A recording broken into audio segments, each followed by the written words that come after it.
If you were about to drop $3,000 on a full-frame setup for wildlife or sports, you need to pause that order right now. Something is happening in the Canon ecosystem that we haven't seen in over a decade. It's the return of the true 7 series legacy. Welcome back to TapTech. Today, we are diving deep into the camera that is currently sending shockwaves through the industry, the Canon EOS R7 Mark II.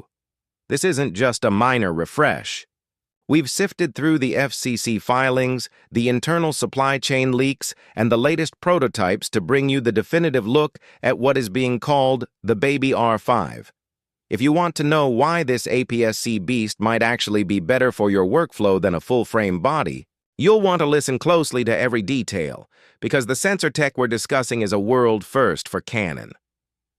Let's be honest, the original R7 was a fantastic camera, but it had its flaws. The rolling shutter in electronic mode was a significant hurdle for fast-moving subjects, and the viewfinder felt slightly underpowered for a flagship. Canon heard the feedback. For 2026, they aren't just playing catch-up. They are trying to reclaim the crown. The R7 Mark II is designed to be the ultimate reach extender for professionals who need speed without the weight. The headline feature, the one that changes everything, is the confirmed 40-megapixel stacked BSI CMOS sensor. For years, Canon stayed away from stacked sensors in the APS-C segment to protect their full-frame sales. But with the intensifying competition, the gloves are off.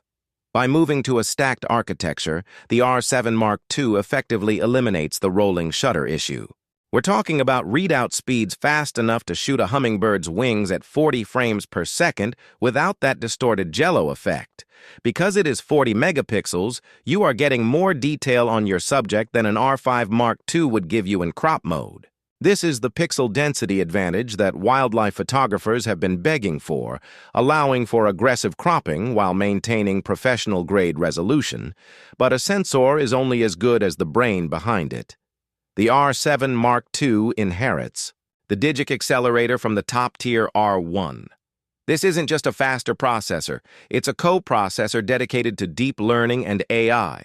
This translates to action priority autofocus.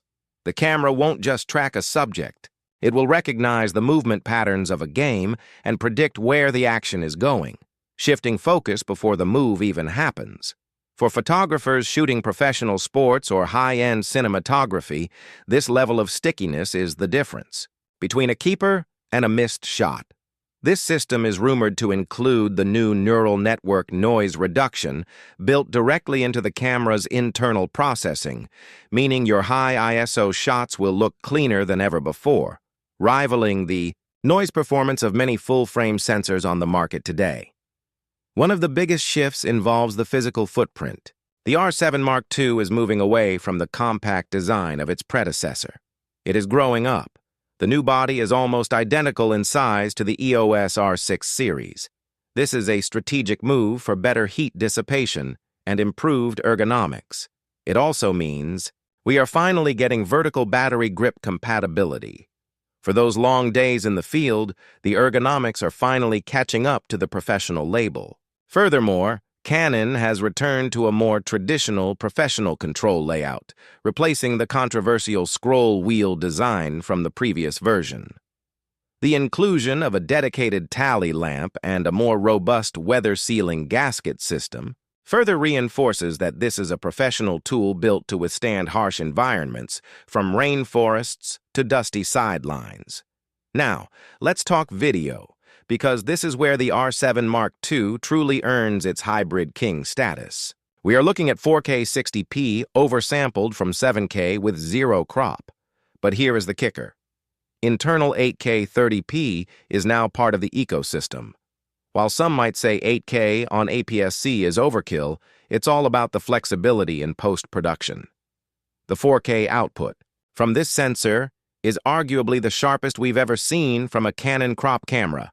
Add in 10-bit 4.2.2, C-Log2, and C-Log3, and you have a B-cam that perfectly matches a high-end cinema EOS workflow. They've even added a full-size HDMI port, removing the reliability issues associated with micro HDMI cables. Additionally, the camera is expected to support internal ProRes RAW recording, which is a massive win for colorists who need that extra dynamic range. For handheld shooters, the in-body image stabilization has been retuned. We're looking at up to 8.5 stops of coordinated control.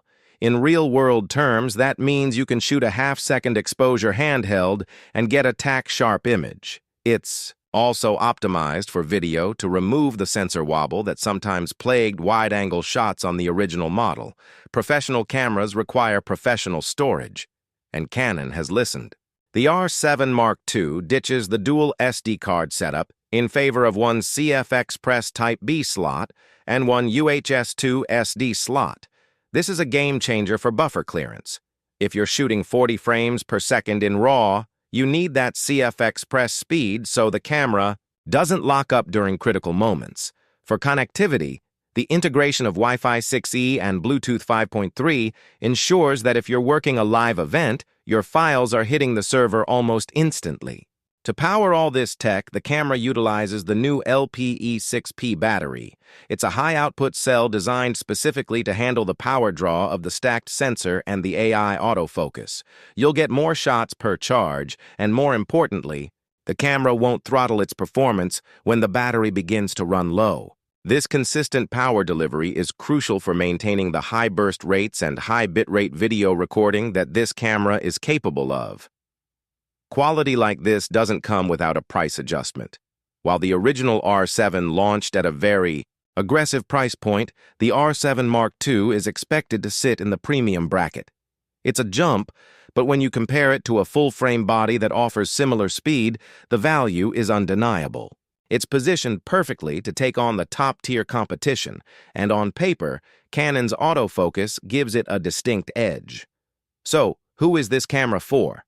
If you're a wildlife photographer, the 1.6x crop factor turns your 400mm lens into a 640mm powerhouse with 40 megapixels of resolution.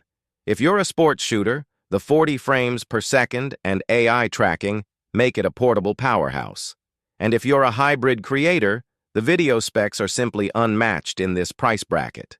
It's the camera for the person who refuses to compromise on specs just because they prefer a smaller sensor. The Canon EOS R7 Mark II represents a major shift in strategy. It proves that Canon is finally treating the APS-C market with the same respect as their full-frame lineup. They aren't just making entry-level gear, they are making smaller flagships. Every detail points to this being the most capable crop sensor camera ever built. But as always, the real test is how it performs in your hands. Does a 40-megapixel stacked sensor make you want to stick with APS-C, or are you still holding out for full frame? Let's get the conversation started in the comments. If you found this deep dive helpful, please like the video. It really helps the channel reach more tech enthusiasts. And if you want to stay updated on the official release and our upcoming hands-on review, make sure you're subscribed to Tap Tech with notifications turned on. We have some incredible comparisons coming up that you won't want to miss. Thanks for watching, and we'll see you in the next one.